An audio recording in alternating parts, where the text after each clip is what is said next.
have to take time for your family as well. And that's the most important thing. If your family life is good, your business life will go well as well. So you definitely think it's a manageable balance? Absolutely.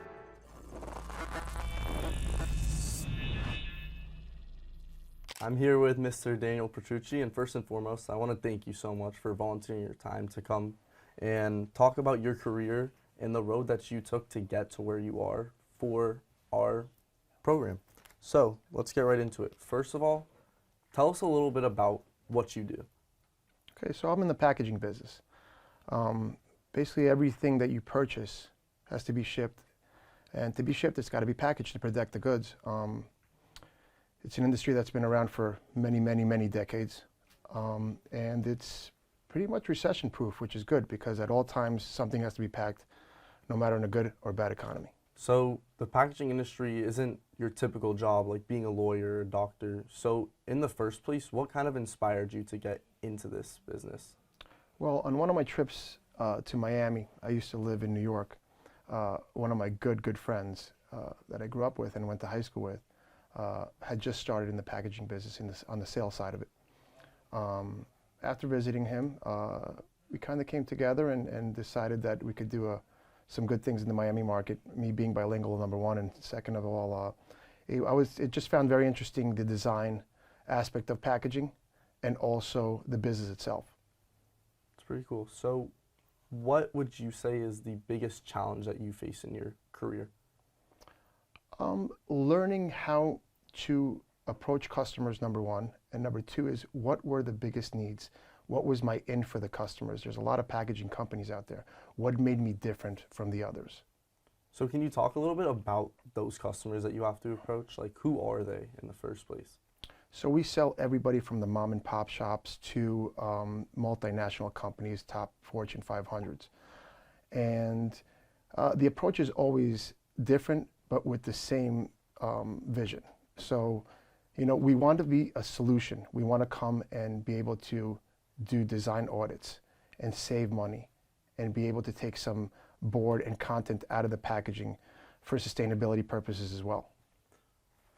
Thank you. So at your job, what do you do? Like, what is your position? So my position in the last couple of years has changed. I went from owning the company to being a part of the company because we got acquired a couple of years back. A larger national company came in and acquired us and made us part of their footprint. Our locations were solely in Miami and Florida. So it went from being the CEO of the company to now I am the director of corrugated and in sales as well. Thank you. What skills and qualities would you say you need to be successful in this career?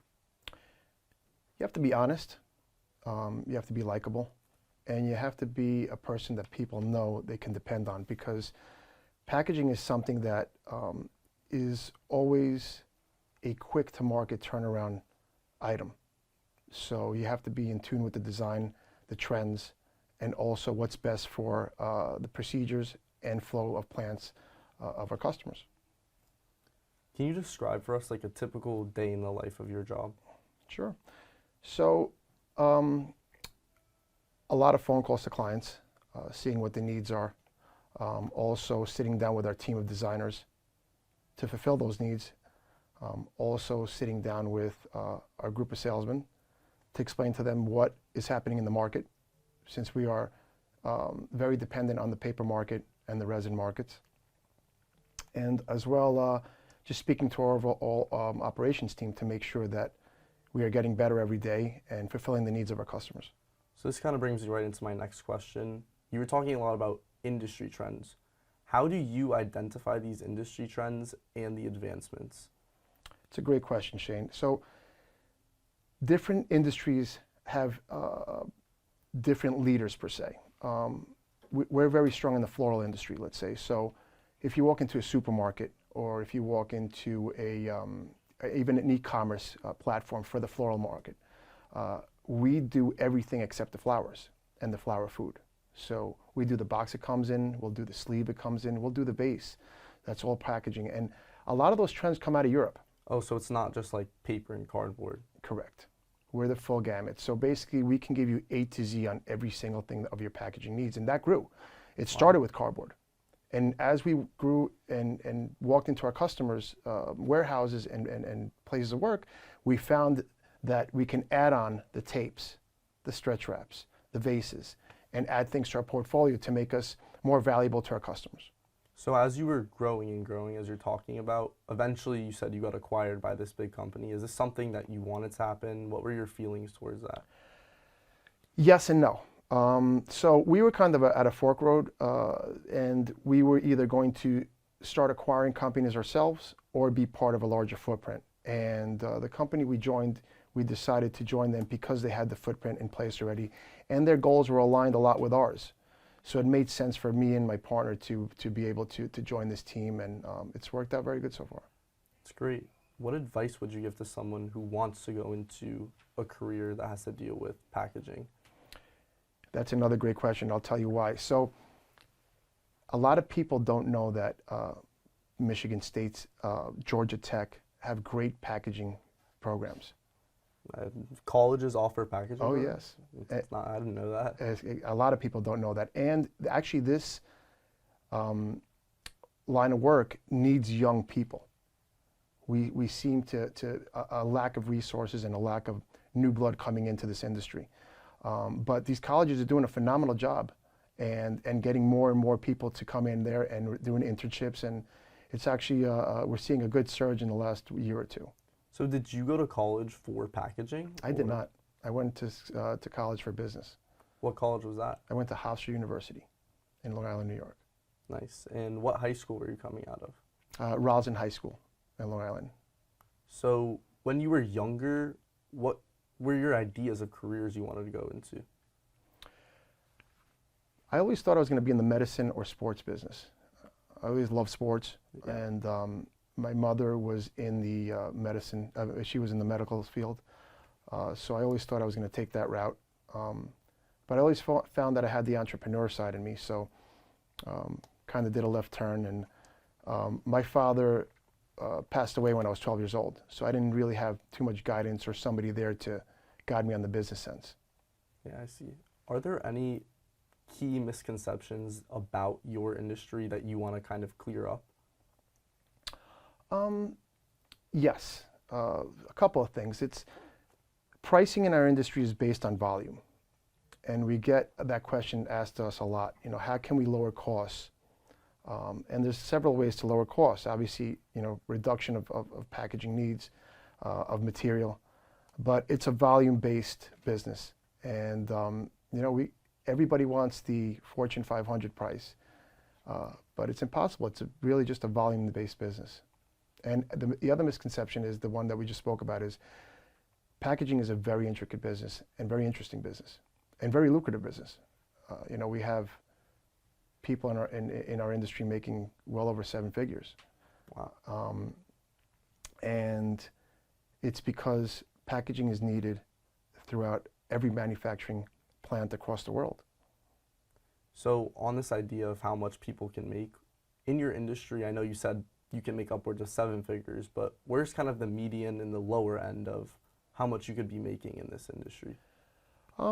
I would say it's anywhere from, you know, the mid-50s up to well over 7 figures. So how do you balance your personal life with your work life? Depending on the time of year. It's, you know, we service a lot of industries that have their busy seasons during certain months. So those months we are almost like an ER 24/7. But we have a phenomenal team around us, and that's a key part of it too. You know, you can't do it all the time. As long as you put good people around you that can take care of the certain situations, you're able to balance it very well. You know, you have to take time for your family as well, and that's the most important thing. If your family life is good, your business life will go well as well. So you definitely think it's a manageable balance? Absolutely. Great. So can you share a particularly rewarding moment in your career? Yes, actually. So one of the largest vegetable companies in the world. What company? Del Monte. had called us. This is one of the first years I was in the business, actually. Had called us to do some audits for them, and to give us some pricing. We actually gave them some pricing, and the main buyer for Del Monte called us back and told us that we were extremely high on the pricing. So according to the specs they had given us, we had given that pricing. So once we did the due diligence and we went to the facilities, we saw that we weren't quoting apples to apples. Once we got the apples to apples, we quoted the exact product that they wanted, and we rewarded some business in a prior company that I had worked for. It was rewarding because of two things. Because it's okay if somebody tells you no, Shane, and says you're overpriced, or in any realm of life, you always have to do your due diligence and make sure that you are doing that you're talking about the right thing, or comparing apples to apples, to make sure that you are, in this case, comparing the right plastic product to the one we were quoting. That's great. What do you see in the future of this industry?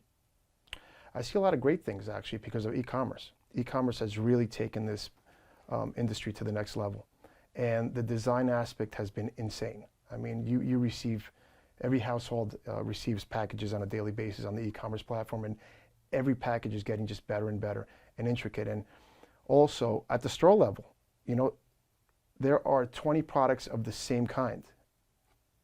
To catch the consumer's eye, packaging has a big say in that.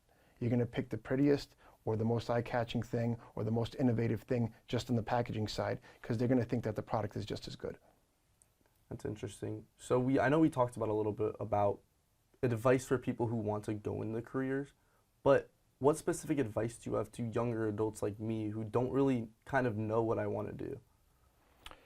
It's a good question. I was there, Shane. Like I said, I wanted to be in the medical field for a while, and it was a trip to Miami that got my sensor going for the packaging world. It's be open-minded. Number one. Number two is that's why the career goal situation is a phenomenal situation. In my case, growing up in the 80s, it was hard. I mean, the internet wasn't what it is now. There was no resources. I didn't have a father really to guide me through the business world. So it's a tool that's incredible. So the advice that I would take is use all the resources you have, and make sure that you don't settle for one thing. Make sure you have, the vision to see, and it's okay to fail. It's okay to fail, because that makes you stronger in your next step.